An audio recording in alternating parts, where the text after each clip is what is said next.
Hi everyone and welcome back to the Still That Girl channel. I am your host, Jorrey Martin. If this is your first time, welcome. If it's not, welcome back. Today we have a special feature, our first ever panel discussion. Ladies chatting it up. The topic will be low self-esteem. Where does it come from? It will be very interesting, and I have a panel of beautiful Caribbean women just excited and ready to share their knowledge with you. So without further ado, I'll let them introduce themselves. Good night. My name is Alexis and I'm from the Bahamas. Hi, my name is Mikallah and I'm from Dominica. Hi everyone, my name is Chani and I'm from St. Lucia. So if you've seen my videos before, you know I usually start with an icebreaker. So tonight we are definitely starting with an icebreaker. But this one we're doing a Christmas edition. I'm gonna give a little piece, say a little bit of a song, and they have to give me the title of the Christmas song. It cannot be your version. It has to be the real actual title. And at the end of it all, so the best of, I guess, who gets to three first will be the winner. Okay, sounds good? Sure. Alright, So, let's see. on the first day of Christmas. The 12 days of Christmas? Correct. Come on. Okay. You better watch out. You better not cry. Santa Claus is coming to town? Yes. I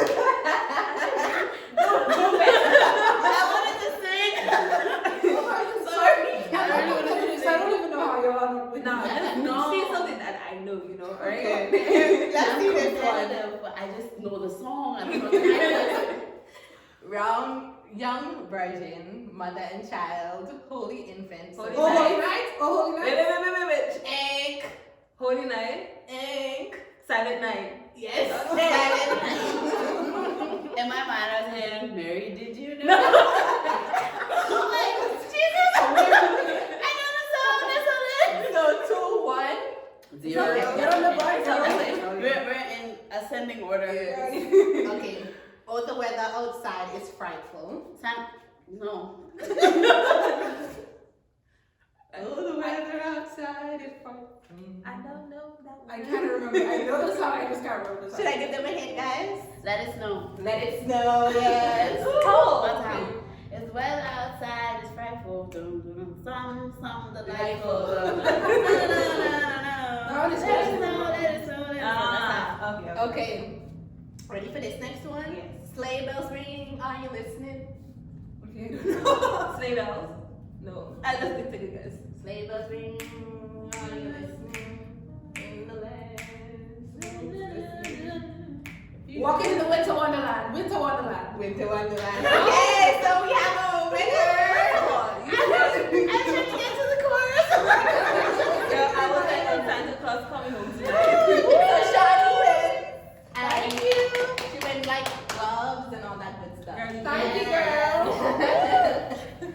Okay, so we're gonna jump right into it. That was fun. Yes. So I hope this Christmas you learned some Yes. titles. I already know, but it's just like the title. The title. I'm the only person off because she knows the song, she knows the title, and then there's just me. Okay, so we're here to talk about low self-esteem. What is it? Where does it come from? So I think the first question should be, in your own words, what do you think low self-esteem is? How would you describe it if somebody asks you, what is the definition of low self-esteem in your own words? And you can go in any order. So if I was to go first, I would say that it's somebody lacking confidence and basically viewing yourself as less than. That is my opinion. So what would you say if somebody says, hey, I'm struggling, I have low self-esteem, what do you think of? I don't know. For me, I think it has a lot to do with, lies we tell ourselves about what we can do, who we are, where we come from. And I think that results in a low impression of who you are, your capabilities, what you deserve. So for me, low self-esteem comes from and is a manifestation of lies that we tell ourselves about ourselves. I think that's what it is. Okay. I like that. I love it. I like that. But I would like to piggyback off of that, and it's not just what we tell ourselves, but it's also what has been spoken to us. Yeah. I think it's for me, my definition would be like a low value of yourself, a very negative depiction of what you see yourself as, not just, oh, this person says it, but oh, I am not beautiful, I am not smart, and then you start to replay those thoughts, and you start to replay that image, and you start to really see you as the negative version of you, Right. and not who you really are, or the good person that you are, the beautiful person that you are. So I like that. Yeah. But it's also like what people also say to you too. Definitely. Anything, Nikki? So, I don't know, I might bring a lot of my whole psychology and sociology kind of background into this, but I would definitely say low self-esteem is the person that you are not yet comfortable with. Like, you know, a lot of people that I've noticed that should have a high self-esteem usually have a lot of potential and they don't see that in themselves. So basically it's like how you view yourself and a lot about like the things that have been spoken over you, especially from a young age. Oh wow, I love that. So you guys kind of answered my next question because for me, I did not know how skinny I was until somebody told me, you know. So I was gonna ask you guys, do you think part of the reason why we have low self-esteem is because of what we're told by others? But you kind of knocked it out already. So was there any instance where you have been told, hey, you have big ears, something, you know, just using an example, and that was when your low self-esteem started because of what somebody else said? Have you ever had any of that experience? Oh yes. For me, it was always my weight. I was always the bigger cousin. I was always, you know, your sister's so slim, and then you know you have all this weight on you if you get this weight off. So even if at that time when I was younger, even if someone were to say I was beautiful, I wouldn't have seen it beyond, oh, you're just fat and you need to lose weight. It was so bad. I remember my mom used to always say, oh, you see so and so, did you see how small they got? You know, it was so chunky. You know, if you put the work in, and it just used to be like, girl, if you don't leave me alone, let me be fat. Like, leave me alone. But now that I'm older, it's like, wow, that really played a toll on me because now my body image to me is distorted.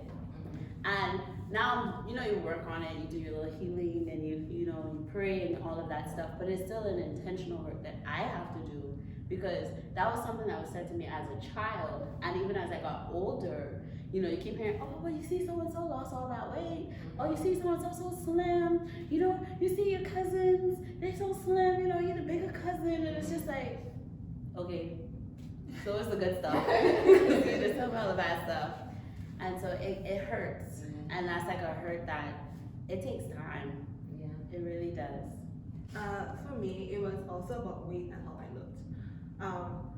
I don't remember anybody at a young age telling me that I was ugly and like out of weight, like, you know, something that would have impacted like how I think about myself. But I feel like it came on naturally as I used to like watch people, you know, how they handle themselves, how they dressed, and a lot of self-comparison as well. So at times, those I used to look up to were like movie stars and singers, and I always wanted that kind of curvaceous body, and I always wanted those, you know, nice cheeks and eyes and everything. To a certain point, I actually started giving myself different names and not my name. So I wanted to identify as them, and I feel like that kind of took a heavy toll on how I saw myself. It was very easy for me to switch to somebody else. I would never act like myself. So like based on whatever company I was around, you wouldn't find Mikallah. You would just see Mikallah imitating somebody else. So it took a long time for me to shake out of that.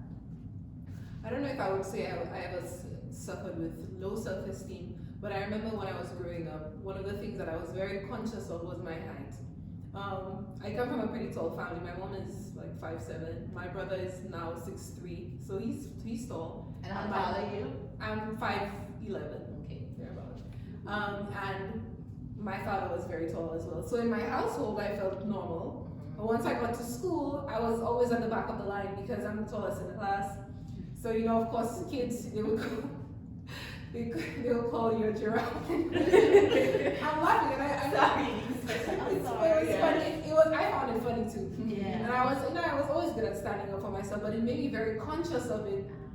And I think when it started to actually bother me a little bit was when, I started getting into liking guys, and everybody was like, how are you gonna find a man who's gonna be tall enough for you, right? So now it's like, while it never crushed my self-esteem, I was always just conscious, will I find somebody who's going to be able to, fit that picture perfect kind of view.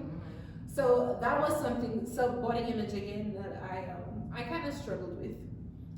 I've long since overcome that, and I'm beautiful and I love my height. It was a thing, and I used to be concerned about it. But like you were saying, it's really about like people planting those thoughts in your mind, and then things that were immaterial start to become so huge for you, So I'm over that, but that was my thing, my height. Awesome. Can I just say, kids are cruel? Yes. Like, what? Even now, children are so cruel. Yes. I love it. So I know you kind of mentioned, well, all of you guys kind of mentioned growing up and hearing certain things. So do you think that a lack of confidence or self-esteem come from your mother or a female influence in your life? Do you think that it would more come from a mother or a female influence?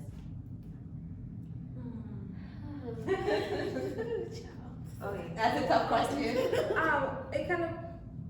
So I was watching this sermon, right, from Dr. Matthew Stevenson, and he was talking about different responsibilities of different family members, and he spoke of the father, being the head of the household, and the place where the daughter gets her identity from. Yeah. Okay. So I'm not saying that I don't have the statistics behind that, but if you have somebody who's struggling from low self-esteem, ask them if their father is present. Continue. To what Jorrey said, and I mean, Mickey makes an excellent point, but I guess we'll get there. For me, I don't know if that contributed to my self-esteem. My mom is a warrior. My mother is like alpha female, like to the umpteenth power. Like she seems like a fortress, unbreakable, and she really does not care what anybody thinks. Okay. So I was raised in that environment where what people said was like, whatever. Okay. So, and people say I'm just like my mother. I'm resented because I feel like I have no individuality because people compare us all the time. Yeah.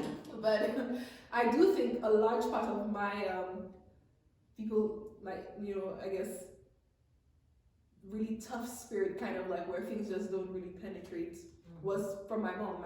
Everything just never seemed to bother her. So I do think to a large extent my personality, my validation did very much come from my father. I was treated like a princess, but my mother's personality of just being very strong, very self-assured, very confident, I think I got that from her too. So I agree with both of you guys. I actually was gonna say something similar. I feel like a lot of it is from our dads, but a significant part comes from the mom too, because the mom's ability to nurture what the dad has already set in place is what kind of gives it that yes or no. Like, if your mom tells you you're beautiful, you're like, girl, you gotta say that. But if your dad says, you are beautiful, it's like, I am here, I have arrived. But like you said too, when you don't have a dad in the home, it is so hard. And I remember, I think I was watching a sermon, Michael Todd, boy, Matthew too though, but for me, he said something, our parents can only teach us or nurture us as far as they know. And I think for me, when my mom compared me as like, that's all she know, or that's all that she knew, so now I can say I can't be mad at her. But in that time I was like, girl, if you don't stop talking to me, like, fam. She didn't realize, and a lot of times they don't, because we're raised in these, especially if you're from the Caribbean, like, you better not open up your mouth. I'm gonna tell you something. I talk about, you better not talk to me like that. First of all, what life are you trying to have after that? So in that moment, it's like your parents she's lambasting you, but I don't think moms really do it. Some moms, I won't say all, but I don't think moms really do it in the sense of, oh, I'm trying to break you down. I don't want you to be nothing. I think it's like, I'm trying to teach you how to have tough skin. Because I come from a single parent home. I had 2 parents, and my parents got divorced. And then my mom had to take on both father and mother. So she already is dealing with a heavy load. And then boom, she got to now build up this child who's like, and so she doesn't know like what to do and not to do. And even if she does know, her depiction of parenthood is different from what she had to give me. And so my mom, she played a lot into my self-esteem, but my dad also had a big part of it as well. So I think collectively, it's both parents. Or if your parents died, God forbid, but if your parents have passed away, then it's those who will raise you. So like if you're with grandparents, aunts, uncles, like they have a significant impact. It's not just the mom and the dad. Most times you'll be like, oh, just the mom and the dad. No, you got aunts, you got uncles, you got cousins, you got godparents, you got sisters, brothers. Let me tell you, if your brother tell you ugly, first of all, you'll be ready to like rip his throat out, because first of all, he don't know what pretty anyways. But like all of it plays a role in what you are and who you are and your self-esteem and how you see yourself. Definitely. I think too, as growing up in the Caribbean, we kind of see this thing as tough love. I think it's a cultural difference, because I don't think parents realize how much words can hurt. So what are your thoughts on that? Because I think sometimes even with mental illness and depression, these kind of things, I don't think and you can correct me if I'm wrong, I don't mean to stereotype or generalize, but I don't think as a Caribbean body or people, we really take those kind of things seriously.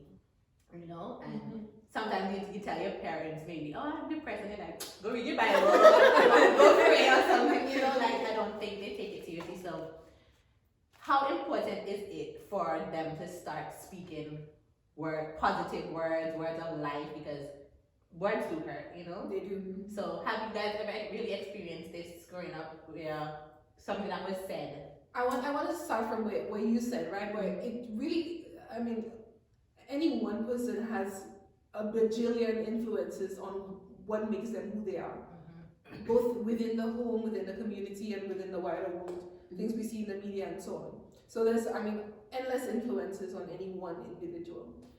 But the question you ask, I think, is, is very important, because my self-esteem, while it wasn't completely determined by my parents, I think the core of my self-esteem was built by my parents. Because I did have people I also had like my skin, I used to have a lot of insect bites and so on. But that was never the focus of my parents at all. I remember my mother, both of my parents would tell us, me and my brother, they loved us over 10 times a day as a child. And this is not an exaggeration. They would do it, and my parents had us when they were very young. They were 18 and 19 when we were born.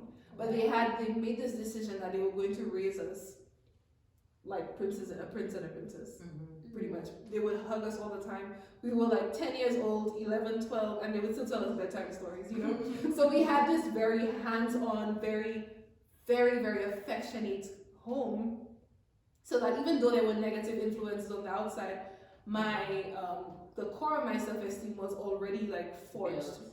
My father passed 8 years ago, unfortunately. He was amazing. But by the time he had gone, I was 15, and I was well raised. My mother has endless stories of me telling people. There was somebody who had said something about me, and I told them, I don't care, my daddy loves me. And it was that whole thing where I was just above a lot of the negativity, because at home it was being reinforced. So like you were saying, anything can really shape a child or a person growing up. But I think the core of that is where you get that reinforcement every day at home, telling you, you're beautiful. And they did that. They did a really good job there, and I think that's what makes the difference. Definitely. So you hear that, parents? It starts from the home, the home, very much. If I just add on to what she said, well, my own is kind of like an opposite view. My daddy loved me, right?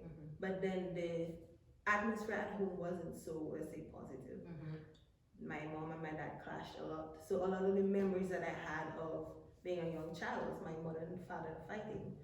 And especially when you come from a household that is not well off financially, parents tend to put all of their effort and their focus on needing to bring an income and always forgetting that they need to love their child.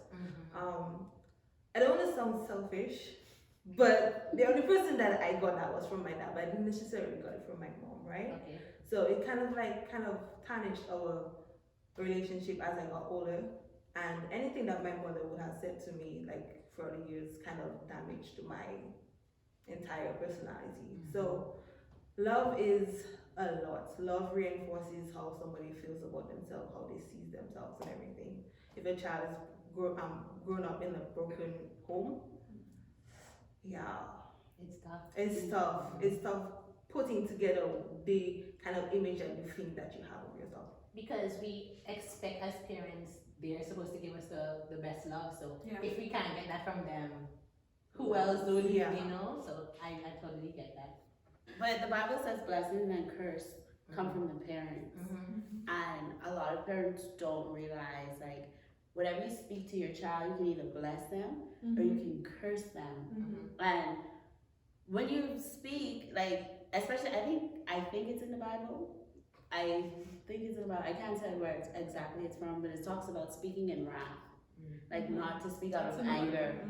And because most times when you speak out of anger, you're just like releasing with a permanent thing in a temporary setting. And I know I've had an instance where my mom said some hurtful things to me. Like, I would have never thought my mom would have literally spoke those words out of her mouth towards me. And I understand my part or my role in it. But as a kid or as a young woman, because I was like, what, 20 something at that time? You know, I'm still but like at that time, I never would have expected that on my mom, especially with her knowing my story.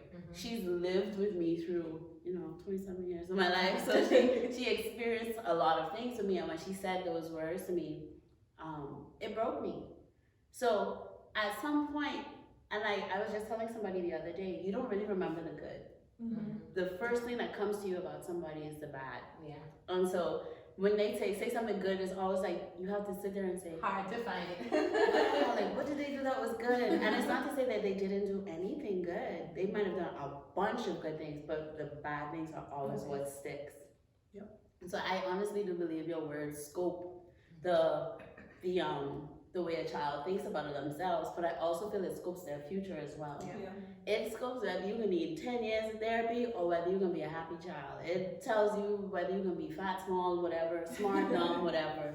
Because if you constantly tell a child, oh, you're just a little dummy, come dumb, you keep calling the child dumb, they're not gonna see themselves as smart. And I don't care what outside influence says, hey, you are so smart. You're like, no, I'm not smart enough. Yeah, and then you'll that is find true. like people start to overcompensate. Yeah. So like somebody who may have been like extremely smart when they were little, and their mom or their dad might say, you're good for nothing. You don't know anything. You're just a little dummy. Mind you, they're in school making like 3 point something. It's a self-fulfilling prophecy, right? Yeah. You have to change who you really are. So they plant that seed that shouldn't have been planted in the first place. And now, as they get older, trying to uproot that seed is like, it's like hell. Yeah. I'm not gonna sugarcoat it, excuse my French, but it is, because now the work that has to be done, you can't do that work for me. I now, as an adult or teenager or even little child, have to now sit down and tell myself, I'm a smart noodle. I am very smart. When they call me dumb, I wasn't dumb. But it's like, you have those moments where it's like, Jesus, oh God. And I've even seen where people like, they may have gotten a B.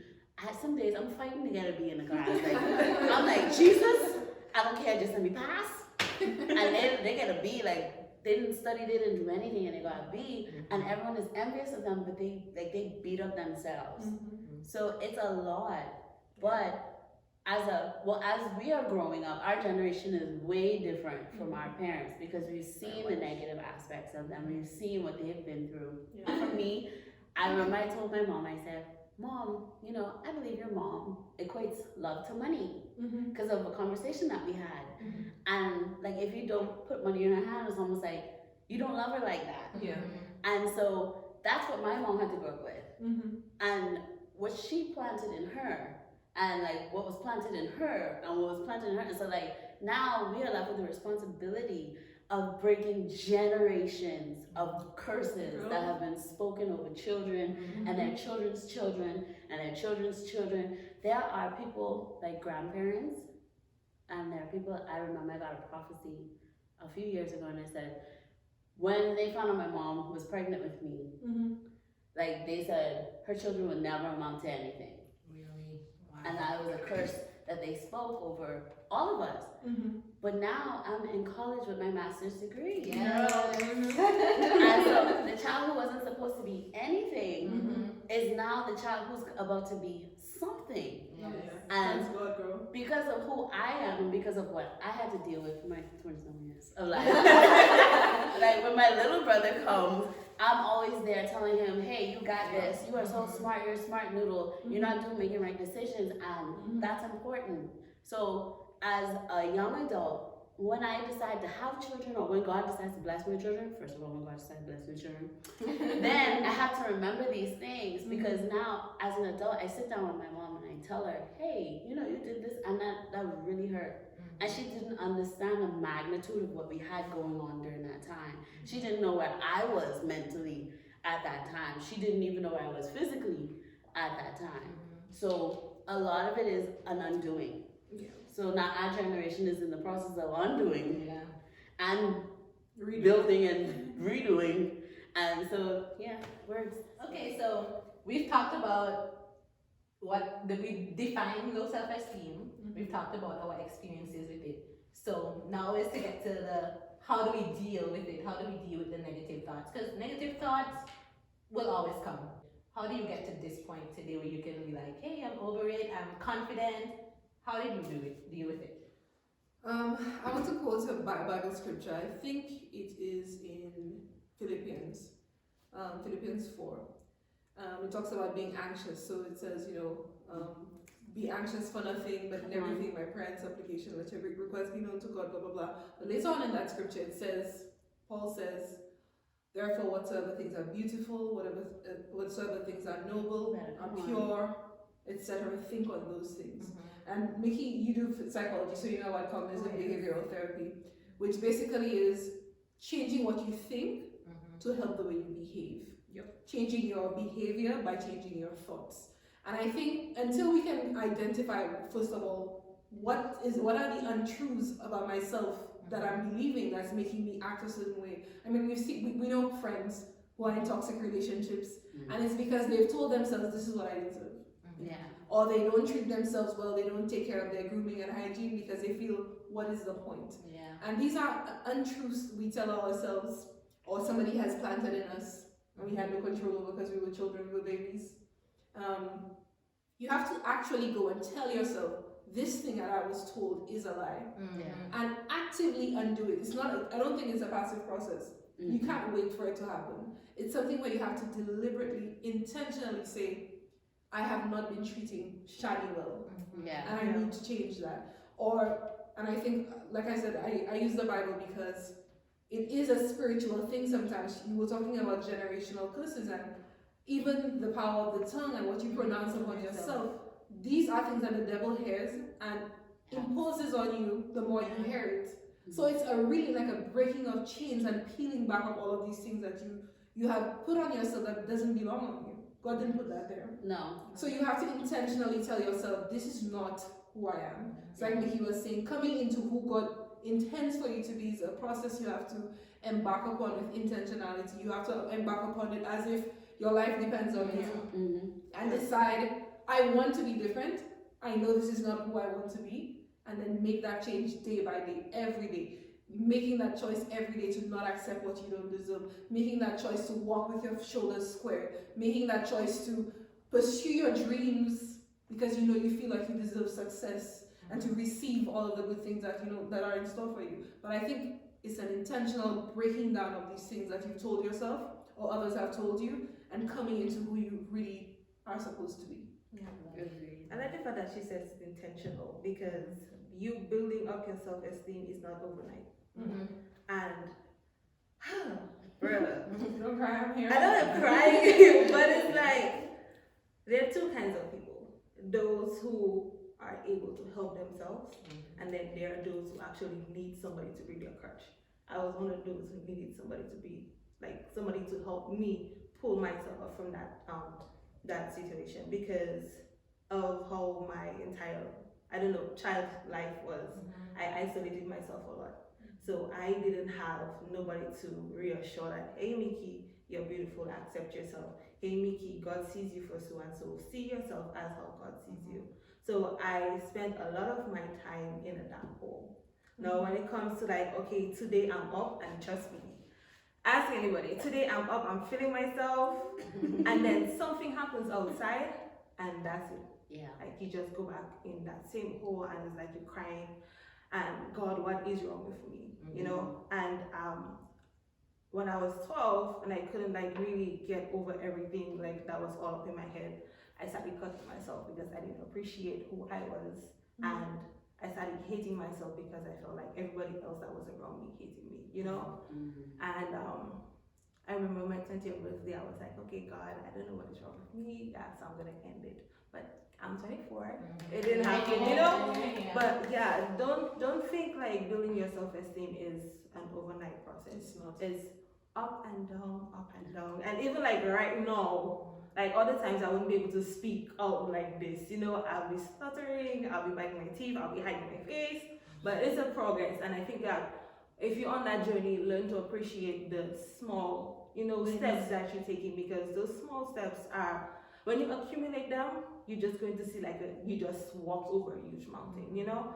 And just last month or the month before, I decided to use the mirror in my room and write down everything that someone said about me.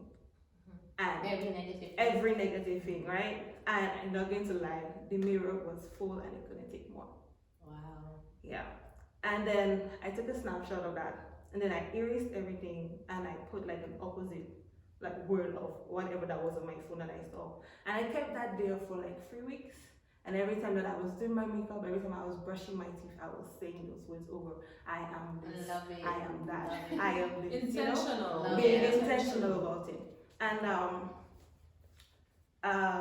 that helped. And then there was also my boyfriend who helped me move out, like literally like just pushed me out of being, why you keep having yourself down? Don't you see who God sees you for? First of all, Thank you for godly men. I am not, you know what I mean? So it was like that moment when you actually see somebody else who sees something good in you, it changes everything. Like, okay, so I was looking at myself wrong all the time.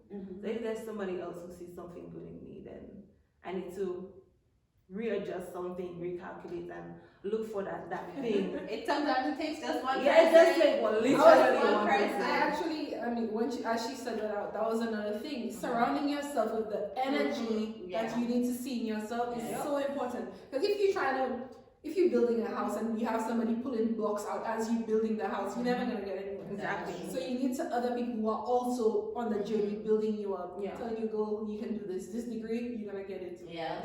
This husband you're looking for, you deserve. Yes. Come on. Yes. Whatever it is you want, whatever dream it is you're pursuing, you need people who are there cheering you on, not people who are going to tell you, oh, you think you can get this degree? Oh, that's a hard degree to get. Girl, you think you're gonna be? We've all had They're good behind the days. scenes. That's why I always tell people, be selfish about what you want. Yeah. If that's your focus, don't listen to Peter and Paul on his side, just go for it. And that's exactly what you should do with your self-esteem. If your auntie comes and be like, oh, you ugly or you fat, we were going to the beach as a church, right? And I wanted a lollipop. Girl, I was feeling myself, I was about to have fun. And I asked my mom for like 50 cents to buy a lollipop. And she was like, girl, you're not seeing your weight, you're already big already, why you want a lollipop? And she said that so loud.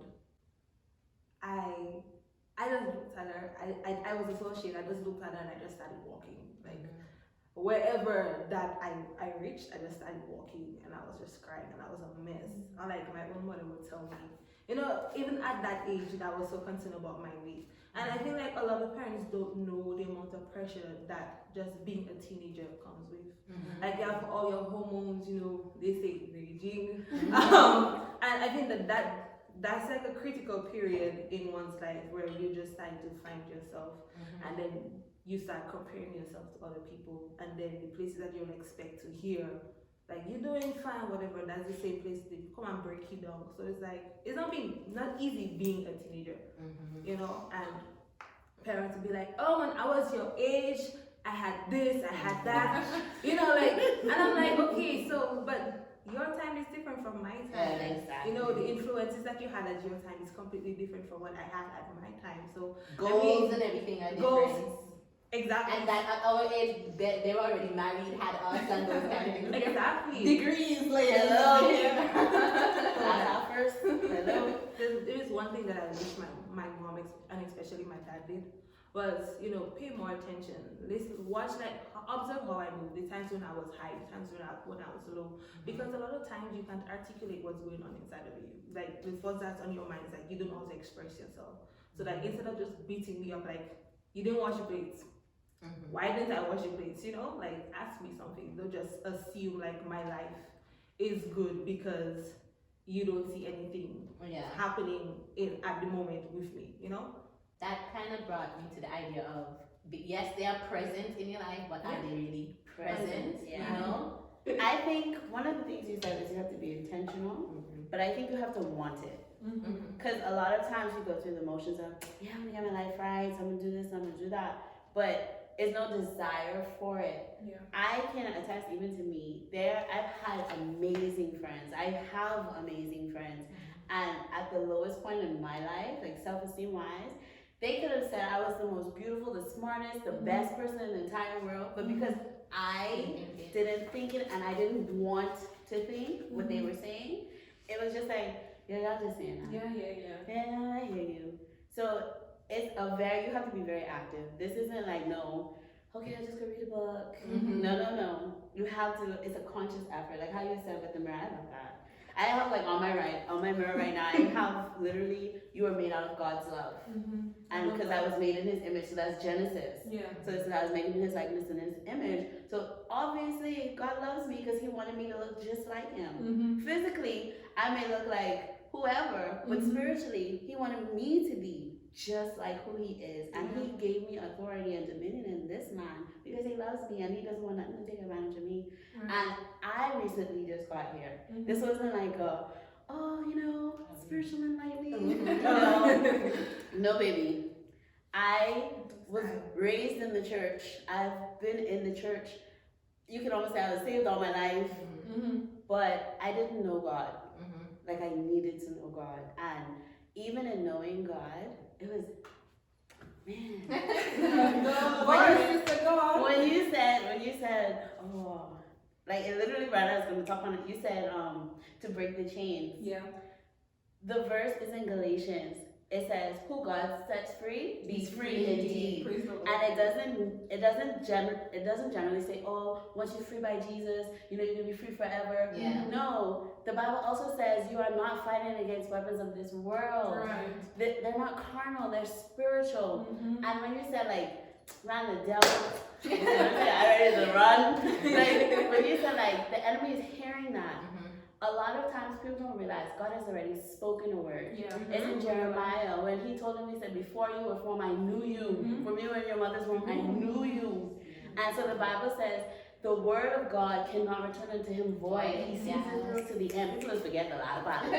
He sees it through to the end. So whatever God has already spoken over your life has to come to pass. The only person who can stop it is you. And a very good tactic of the enemy is to distort your image, distort how you see you. Because in your mind, it's like, oh, I'm not good enough. Low self-esteem is a form of inadequacy. It's a form of seeing yourself inadequate.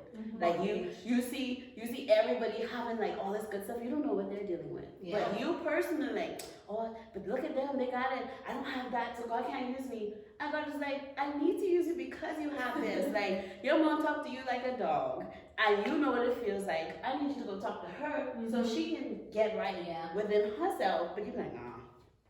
I'm ready for that. Like, I'm good. Jesus be like, I need you to fulfill my purpose. I'll be up here. Yes. I can still Which kind of ties into what I was going to ask. A lot of people have this misconception that we have to be perfect before. No. And there's no such thing, because I feel like in every stage of our life, there's something new knew that we're gonna be struggling with. Yes. As a child, it might have been maybe, as you said, maybe I was too tall. I was the tallest in class. But then as you got to college, there may have been something else. As you get married, there might be something else. You know, so I feel at different stages of life there'll be something else that you would have to struggle with. That you will struggle with. So, I mean, you saying this now, I actually thought this when we just started and you asked us, you know, what is low self-esteem? And that brought to mind, you know, self-awareness is very important because, for example, there are some toxic traits that I have. Now, it's not fair to say, me identifying those negative traits about myself is not the same as saying I have a low self-esteem. So let's say I'm very short with people, I'm very, I don't know, any flaw, character flaw. That acknowledging, knowing the difference between you beating up on yourself and you constructively criticizing yourself to become a better person is very important. So for example, if we, because I struggle with weight too, right? I wasn't teased about it, but I struggled with it too. Obviously, nobody should make you feel bad because of the way you look. However, you as a person should want better for yourself as you grow. And that should be in any stage of your life, whether you're married, whether you're a student, whether you're a sibling, whether you're a friend. You should be able to have the self-awareness to know what's the difference between somebody trying to defeat you and somebody trying to develop you, or somebody trying to beat you down, or somebody trying to bring you up. You have to know the difference, and you have to be able to, you know, find a happy medium of being content with who you are, but also acknowledging there's growth to be had. So I think for me, I don't struggle with my self-esteem as much as I have to know when it's time to grow, it's time to move on to the next thing, and to build myself, you know, because I think getting comfortable in any one space when you know where you should be, whether it's with the weight, whether it's with a bad relationship, keeps you stuck, you know, where you're not supposed to be. So that just came to mind when you said that. And I think too, it could be something as simple as you start a new job. And let's say you've been in this job for 6 years, you've been doing good, you're the top employee, but then somebody new comes in, they bring in new ideas, they are, you know, everybody is basically worshiping them, and you start to feel a type of way. And I think it could even be something as simple as that. So you start to second guessing yourself, you're like, you know, so a lot of people may think, when they think of low self-esteem, they think, oh, it's outwards or it's physical, but it's so many different things. Insecurities. Okay, so ladies, we know that there has been an increase, you can say a rise of influencers on social media. So do you think the way that they are portrayed affects the way women see themselves? Definitely. You know, everybody nowadays is trying to be an influencer, you know? So what do you think? How do you think that affects, especially maybe young girls growing up, the way how they view themselves? I mean, everyone will be affected in some way or the other, but especially young girls growing up, those who are especially on Instagram, how do you think that affects them and their self-esteem or the way they view themselves? I'll take a stab at it, although I don't have a huge social media presence. I'm just there for the jokes and for the memes, honestly. I do think it affects people's perception is reality, right? To a large extent, whether something is real is debatable, right? People, you know, our parents will say this isn't real, you know, focus on your schoolwork or whatever. But the truth is that's a real part of life now. And you know, people try to score social media points and internet points. And other people see value in that. I mean, I think unfortunately, where, you know, people look at these influencers who post, of course, the nicer side of their lives. They don't post every aspect of their lives. And it sets an unrealistic expectation for what life is supposed to be.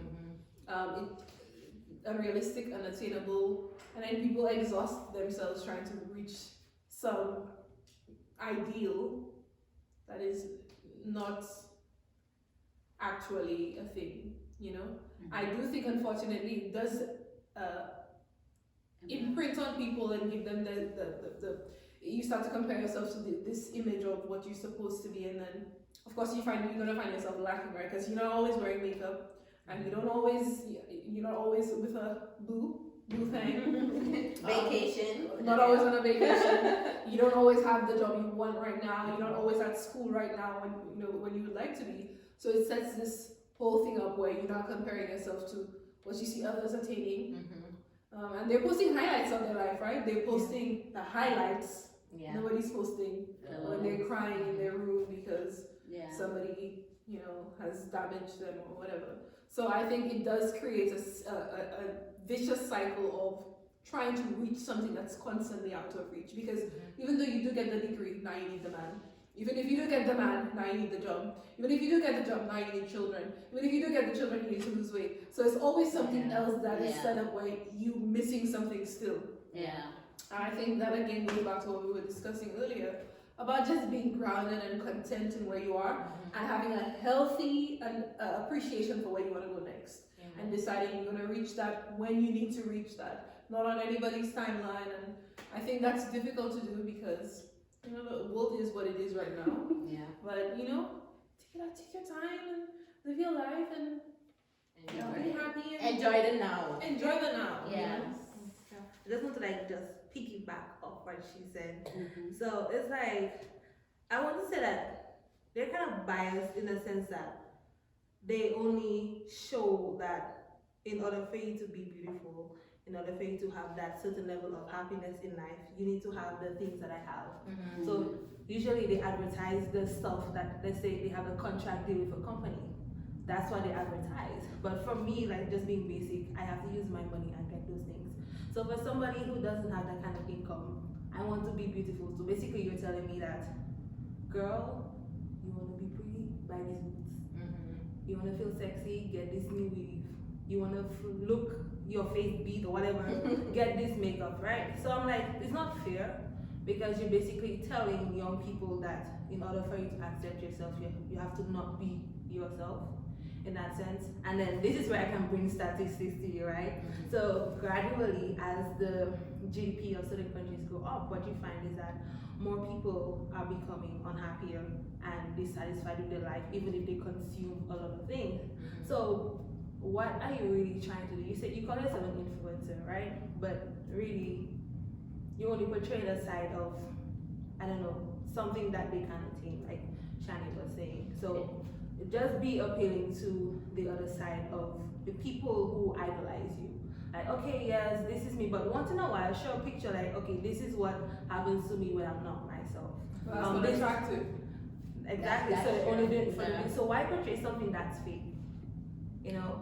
It's not fake. I just think it's one-sided, right? It's not balanced. It's not a balanced view of what life really is like. There's highs and there's lows, but social media glorifies the highs, and it doesn't ignores the lows. So that, and like I said, it's a vicious cycle. No matter how much you get, there's always going to be that one more thing. You get the body you want. Now you want the hair. You want the long hair. You want. It's just, and I think the sooner you realize that it is a fantasy, the happier you'll be with where you are. So I would say that the issue is not really so much the influencers and what they put out, because no matter what, they're going to continue doing that. New products are going to always come out, but it's you finding yourself and then who you are, I agree with you guys, but I kind of disagree, to an extent. I feel like as an influencer, you have the ability to provide hope to people. It's all about transparency for some. It's about transparency. For me, I prefer you, if you're going to tell me your story, to give me the good and the bad. Don't just tell me, okay, I was depressed, now I'm not depressed. Okay, what did you do so that you're no longer depressed? Right. And you have some influencers out there who literally tell, like, they show you pictures, they give you like a full transcript of their entire life and what they've been through, and they walk you through. But then, like you said, you do have people who only show you the highlights. As an individual now, it's up to me to discern, do I want to take from this person who isn't as honest with me, or do I want to use somebody else?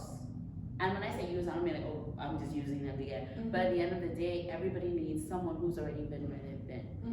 Because you can't really pull yourself out of something if you don't even know what you're in. Because I can watch an influencer and I could be like clinically depressed. I may not want to see a therapist or what have you. And that influencer could say, let me tell you, I was so depressed. a friend of mine told me, you know what, you need to go to a therapist. And they diagnosed me as clinically depressed. I have had good days, I've had bad days, but I know ultimately I'm gonna get through it. Yeah. That's different from saying, I was diagnosed with depression and I'm better now. Yes, and it's like, Yeah. but Be real. We want to know. it's doing a lot, and now we still have it. I don't know in every Caribbean country. Well, I know in Bahamas we call it black crab syndrome. Yeah. Where Black black crab. crab. Okay. So it's like where you see this person go up, and when they're going up, it's like you do find everything you can to bring them back down. And now it's still there. It's still prevalent, and I even see it in America as well. Yeah. But it's not as bad as it used to be. So you see it like with the Me Too sis, the cis culture, you know, woke. Yeah. Like you're seeing it, and it helps. Yeah. I think, I mean, what you said there, it really touched me because in as much as, and I don't want to give the impression that my family life was perfect. My mom has done some really terrible things to me. You know, I've been through it, and there are other ugly things in my past. But what you were saying about, you know, people trying to keep you down. Yeah. I remember reading this scripture. I was reading the story of Jesus' resurrection. I was comparing two chapters in Luke and Matthew 28 mainly, and I remember there's a scripture there, and it just kept ringing in my head. It's like when they came to look for Jesus at the tomb, and the angel was there, and the angel said, "Why are you looking for the living among the dead?" And I keep saying that scripture in my mind. It's not the same thing, but I think of it in the sense that there's a part of me that's died. Don't come asking about that dead part of me. Ooh, come on. That's the word. That's the word. This is my season of prosperity and success. Don't come bringing what happened in the past. Don't be looking for that in me. You're not gonna find it. And I think that's one of the things I think the Me Too movement did, where it told women that the still that girl concept is what I think that is. Don't be looking for my past and trying to connect it with my esteem now, who I am now, my personality now. That's a whole different person. You know? Nicki Minaj has a song New Body. It's not, you know, but it's like they come and they look at me and they ask, and I say, this is a new person, who are you talking about? I don't know who that is. And the truth of the matter is there are things that happened in your past, whether it's abuse in any of its ugly forms, whether it's, you know, rejection or anything that really, you know, serious things that impact who you are. It's knowing when to say, this is dead, this is behind me, this is not who I am, it does not define me, I'm still that girl, right? I am the person I am at my core is not everything that has happened to me. And I think that helps me. Jorrey and I, we've been speaking about that so much, about looking at people through the eyes of love and just seeing somebody as a person instead of everything else that has happened to them or that has been done to them, or, you know. So I think that's an important thing in us women empowering each other, not looking for the flaws and for the past and the situations, and seeing them as a valuable, strong person with so much potential and calling that out, speaking life into people all the time. I think there's a shift, and I am really enjoying it and loving it because, you know, I mean. I just want to like point out the fact that in that entire shift is like a learning process. It's actually teaching us how to build each other up, using the right words, you being around the right company and whatnot. I mean, like before, people would be afraid to just wear their nappy hairstyle, their afro, and like if you really look at it right now, people are actually going back to those hairstyles of the 90s. Like the boys still have this kind of high top, kind of a faded kind of thing. And I look at those things and I'm like, look how black people are starting to appreciate themselves more. You know, so it's like inside they're starting to build up that kind of, I don't want to say like it's kind of a spiritual thing, but they're learning how to fortify themselves. So actually see a bright future for black people, honestly. I you know, on the topic of self-esteem, it's like a collective building of self-esteem in our communities instead of, I mean, individually we need to do it on our own, but our communities are appreciating that children can be anything they want to be. You don't have to fit a certain mold. You don't have to fit a certain physical mold. You don't have to fit any one thing. We appreciate everybody and all of their colors and diversity, and we love and appreciate it and let people blossom and become their full self. I think that's becoming a trend, and it's one of the trends that I'm loving. I'm really I'm digging. I like it. Yes, definitely. Which goes into the importance of support and friends. So let's talk about that a little bit. You know, sometimes they have people that they struggle with certain things, but they feel like I'm okay. I'm gonna get this by myself. Yeah. They don't want to open up to other people. But how important is it for you to open up, find community, find people to support you? You know, people who know what you're going through. So thank you so much, ladies, for your advice, and this sums up our wonderful panel. Give them a round of applause. One thing for sure that I know I'll be taking away from tonight is speaking more life, speaking more words of affirmations, and with all the resources they have, YouTube, everything, you can find positive things to look at anywhere and everywhere. So definitely, I hope you do feel encouraged and that this night was a blessing and an encouragement for you. And again, thank you, ladies. And I will link their social media below. If you want to follow them and stay in touch with them, feel free. They are awesome. So I want to thank you so much for watching. And remember, ladies, you are always still that girl.